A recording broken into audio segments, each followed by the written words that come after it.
Na semana passada, o Via Legal mostrou a importância de se patentear qualquer invenção e as dificuldades de quem precisa fazer o registro. Hoje, Viviane Rosa conta as consequências dessa garantia na produção e, principalmente, na venda de remédios.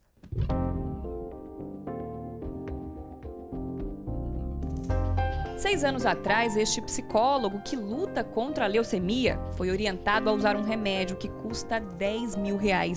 Se não fosse fornecido pelos órgãos públicos, pelo próprio Hemorrio, eu com certeza não teria condições de comprar. Ele não é o único brasileiro que não pode pagar pelo tratamento que precisa. Aqui, às vezes, o povo vem para a consulta com o dinheiro da passagem e mais nenhum. Como é que um sujeito desse vai comprar um medicamento que custa R$500 e pagar isso por mês? Não tem condição, né? Mas qual a justificativa para preços tão altos? A resposta é simples. Esses remédios estão protegidos por patentes, uma espécie de registro. Os laboratórios que desenvolvem as fórmulas têm duas garantias. Por 20 anos, eles são os únicos autorizados a vender o produto e podem cobrar o valor que bem entenderem. Uma forma de recuperar o que foi investido em anos de pesquisa. Cada molécula final de uma pesquisa consome em torno de $1 milhão, né? E para chegar a essa molécula, outras 99 foram descartadas, mais ou menos. Isso significa que para chegar naquela molécula foram gastos $100 milhões.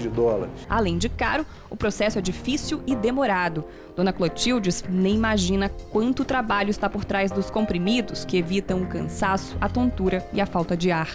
E enquanto eu viver, eu vou ter que usar esse remédio e usar esse oxigênio. Os cientistas, quando inventam um medicamento, ele tem uma fórmula. Essa fórmula, para se transformar no medicamento, você toma alguns anos. Você depois vai testar em animais, vai testar em humanos, num período de até 10 anos para você ter o produto final. Quando esse produto é um remédio que vai ser usado por um grupo pequeno de pessoas, como as vítimas de doenças raras, a tendência é que ele seja ainda mais caro. Você tem uma infraestrutura gigantesca para produzir 1 quilo, para produzir 200 gramas, para distribuir aquele medicamento de alta sofisticação, de grande custo de pesquisa, para poucas pessoas. Mas se por um lado os preços altos são necessários para cobrir o investimento de laboratórios, por outro sobrecarregam o bolso do consumidor e também os cofres públicos. A patente ela encarece sempre o medicamento. A gente tem dados do Ministério da Saúde. O Ministério da Saúde gasta quase R$800 milhões por ano para comprar 11 tipos de medicamentos patenteados. Só o antipsicótico olanzapina e o Glivec, que trata a leucemia mieloide, consomem 430 milhões do orçamento. A conta fica ainda mais cara quando é necessário importar remédios extras. Só no ano passado, a Justiça obrigou a União a comprar e repassar para 1.780 pessoas medicamentos que não são fornecidos pelo SUS. Foi preciso desembolsar R$83 milhões. De algum lugar esse dinheiro vai estar saindo, de algum outro tipo de investimento na área da saúde. Essa verba vai estar saindo. Algumas vezes, a relação entre comprador e vendedor se torna insustentável. Há 3 anos, o governo brasileiro tomou uma iniciativa extrema ao quebrar a patente do antirretroviral Efavirenz, usado no tratamento da AIDS. Essa providência é possível quando há provas de que o fabricante abusa do poder econômico garantido pela patente e vai contra o interesse público de uma nação. No caso do Efavirenz, o Brasil pagava bem mais que outros países. A diferença chegava a 136%. Aquela patente que até então valia, não vale mais porque tem outras necessidades maiores do que resguardar esse direito de patente da indústria farmacêutica. Com o chamado licenciamento compulsório, a União pôde importar genéricos do antirretroviral.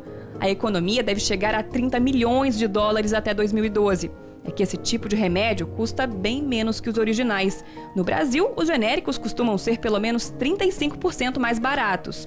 Isso explica por que tantos fabricantes temem o fim do período de patente. As vendas caem 50% mais ou menos no primeiro ano. No segundo ano, ela chega a cair quase 60%. É por isso que as empresas se desdobram para estender ao máximo o prazo de validade do monopólio. É o caso do laboratório Pfizer, que em junho deste ano perdeu o direito de ser o único a explorar comercialmente o Viagra. A empresa entrou na justiça para tentar esticar a exclusividade até o ano que vem. É um estratégia, sim. Realmente eles judicializam essas questões, porque sabe que a posição do INPI é firme nesse sentido, e aí eles levam para o judiciário e tentam. Até mesmo a duração do processo, às vezes, viabiliza que esse prazo se estenda um pouco. A Pfizer tentou argumentar que quando descobriu a fórmula em 1990, patenteou o Viagra no país onde ele era fabricado. Mas no ano seguinte cancelou essa inscrição e migrou para o sistema da União Europeia. Desta forma, a empresa alega que teve o monopólio do medicamento por 19 anos e não 20, como prevê a lei. Na Europa, essa mudança é permitida. Já no Brasil, nem o INPI, nem o STJ reconhecem o direito. Na nossa leitura, a contagem de prazo tinha que ser feita, como foi feita, né, a partir do primeiro depósito e não a partir do segundo depósito que foi feito no Escritório Europeu de Patentes. Os fabricantes de remédios, claro, criticaram a decisão. O detentor desse direito teria 1 ano a mais, mas foi tirado dele em função de uma interpretação legal. A extensão que se requer hoje no judiciário, ela tem uma natureza para nós de abuso desse direito. A partir de agora, qualquer laboratório passa a ter o direito de produzir o Viagra. E não são poucas as empresas interessadas. Com a concorrência, a expectativa é que o comprimido, que hoje é vendido a R$ 33,00, passe a custar menos da metade desse preço. Uma excelente notícia para cerca de 11 milhões de brasileiros que têm algum grau de disfunção erétil. Essa parte da humanidade que está aqui no território brasileiro vai se beneficiar da baixa do custo do medicamento e, com isso, todos vão ganhar. Povo, quem produz, quem vende, quem veicula, os médicos, porque a gente fica satisfeito quando um paciente se sente feliz de novo.